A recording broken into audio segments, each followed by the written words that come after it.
A Salvation Army bell ringer shot to death in the middle of a public grocery store. Well, outside of one. It's caused a whole lot of havoc. I'm Scott Walchek. The suspect now behind bars. I got the very latest. And it is much colder than yesterday. Feel like temps are in the single digits for everybody for the most part. We do see a brief warm up. We'll cool down again and then a mild holiday. So we'll show you where we're headed in the forecast coming up.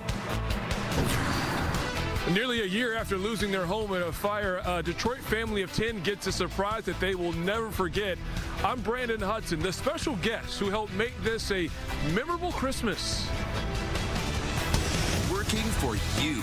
This is Fox 2 News at 5. A lot to get to tonight, but first, breaking news from the Justice Department. It just released thousands of files tied to Jeffrey Epstein's sex trafficking investigation. Good evening, everybody. I'm Roop Raj. Some of the files include more photos of high-profile men and call logs, some of which are heavily redacted. That means they're blacked out. There's also grand jury testimony, and analysts say these records could contain the most detailed look yet at nearly 2 decades worth of probes into Epstein's sexual abuse. The Deputy Attorney General says he expects another several 100,000 files to be released in the coming weeks. Stay with Fox 2 on air and online as we comb through the very latest. Now to the latest in Westland. A suspect is in police custody after a bell ringer was shot and killed outside a Kroger on Ford Road. It happened yesterday evening. Police telling us the shooting was not random and the victim and the suspect did know one another. Let's get live to Fox 2's Scott Wolchek. He's in Westland now with the very latest. Scott.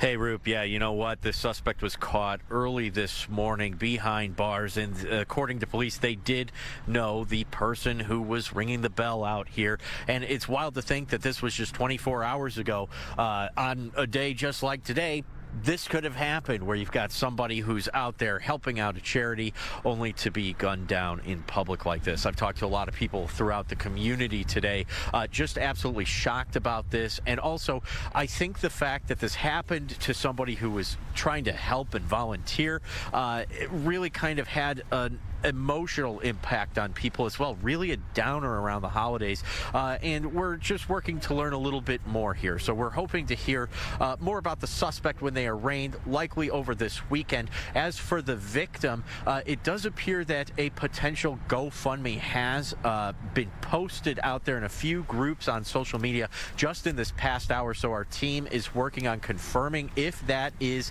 a legit GoFundMe and reaching out to the family to see if they would like for the victim to be identified. Other than that, just a very emotional day. No bell ringers out here at Kroger today, but it's something that has left the community just feeling at a loss. Take a listen to what the mayor and other community members had to say. It really is sad. Just being blown away by something like that, so senseless. Someone ringing a bell, and how could that have happened? Just the senseless nature of it and the helplessness. It's totally ridiculous. We need to all get along and respect each other, even if we don't agree. It's just wrong. Our condolences go to the family of the victim. Unfortunately, the timing of this right before Christmas is very tragic. This is a very isolated incident. It's really unheard of in Westland for something like this to happen out in public. So, but I'm happy police have actually caught the shooter already.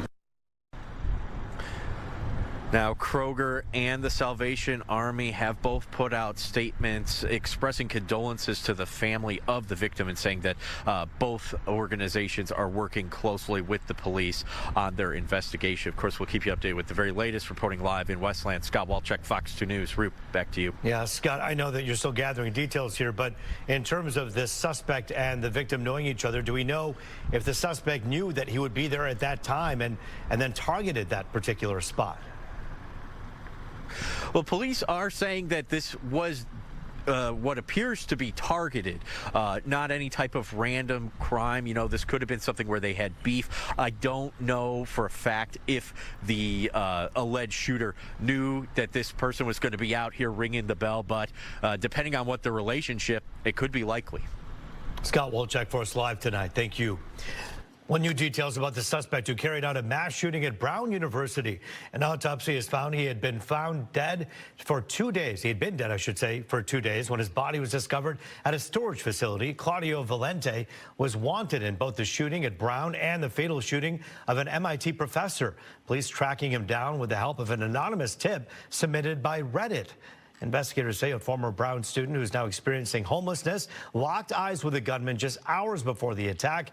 The gunman was a former Brown student studying physics in the early 2000s.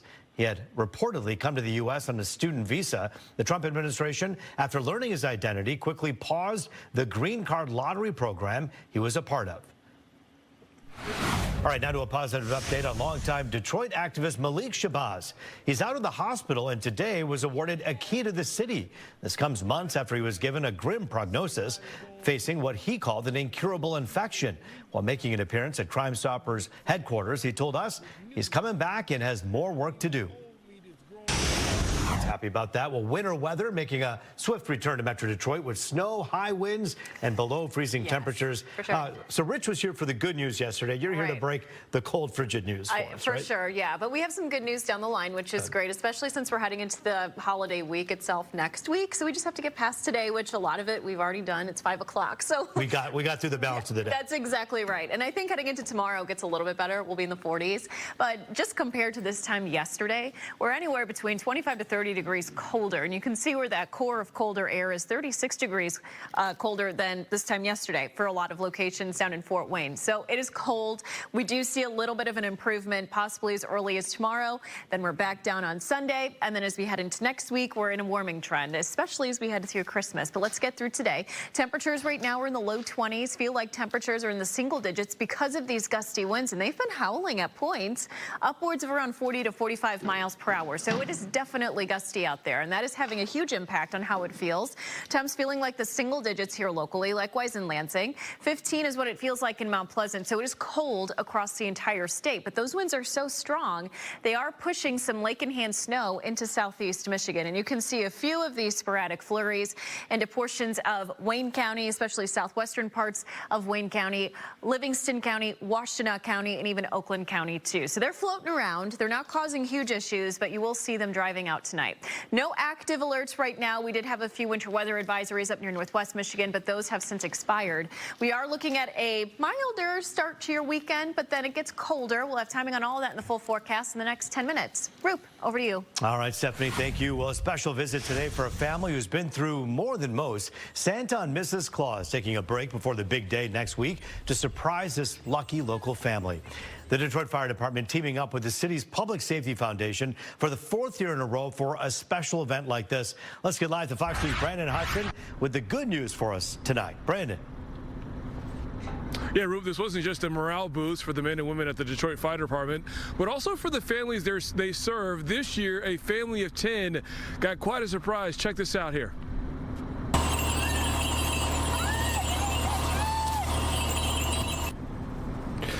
Earlier today, Santa and Mrs. Claus, they were out there in the wind and the snow. They hopped out of a red fire engine to greet Rochelle Womack's family. Santa and the Detroit Fire Department brought truck beds full of gifts to Womack's 8 kids, ages newborn to 18. Now, back in January, the Womack family lost their home in a fire. The next day, Rochelle had her youngest child. The mother says the past 9 months have been a struggle, but this early Christmas delivery has taken a huge weight off of her shoulders. I appreciate the fire department helping us after our fire. To lose everything and to slowly but surely gain everything means an entire lot. And as you can see how big my family is, one income is not sufficient. But we're making it work. But we appreciate everything and everybody. It gets better and better every year. You know, we had a pretty bad week this week. We had a number of fires. We had people displaced, fatalities. So it's just good to see, for us to do something where we can see smiles on kids' faces. We help people in their time of need, and even afterwards, we make sure that they're still comfortable and taken care of. That's what we do to our community. So yeah, this is a project that was made come true by the Detroit Fire Department, the Detroit Public Safety Foundation, as well as Shoupon. They've been doing this for 4 years, and it's always great to see firefighters smiling, especially after a rough week of fires that we have seen and reported on earlier this week. Now, Fire Commissioner Chuck Sims says it never gets old seeing the smiles and the joy in kids' faces when they deliver those gifts. Live here in downtown Detroit, I'm Brandon Hudson, Fox 2 News. I think you said it best when you said what they go through each and every day is kind of showing up on the worst day for a family. But for them to show up like this is pretty special. Yeah, this is why we enjoy the stories that we're able to tell this time of year, because we see a lot of people, athletes, cops, firefighters. We see those public safety and first responders at their worst, but on days like today and during this month, we always see them at their best, and we see them smiling, and we remember that they also live in these communities too, and they enjoy helping out neighbors. Now, Brandon Hudson with some positive news for us here on this Friday. Thank you. Well, Detroit's mayor-elect also making some holiday spirits bright with her annual toy giveaway. This is pretty cool. The event kicking off just a short time ago at the Joseph Walker Williams Rec Center. Kids and their families from all over the city were invited. They are always extremely grateful to receive free toys. I mean, a lot of children during this time may not be able to receive toys and gifts. And I know that as a child myself growing up around Christmas time, it was one of my favorite holidays. And we want to ensure that as every child celebrates this Christmas, that they at least have toys. More importantly, love and hugs, because this event brings all of us together for such a beautiful time to celebrate Christmas. We can all get on board with that. Amazon was one of many groups supporting today's event. An interactive show where you can, not only see these brands, but you can sit in the vehicles, you can go for test rides on our tracks.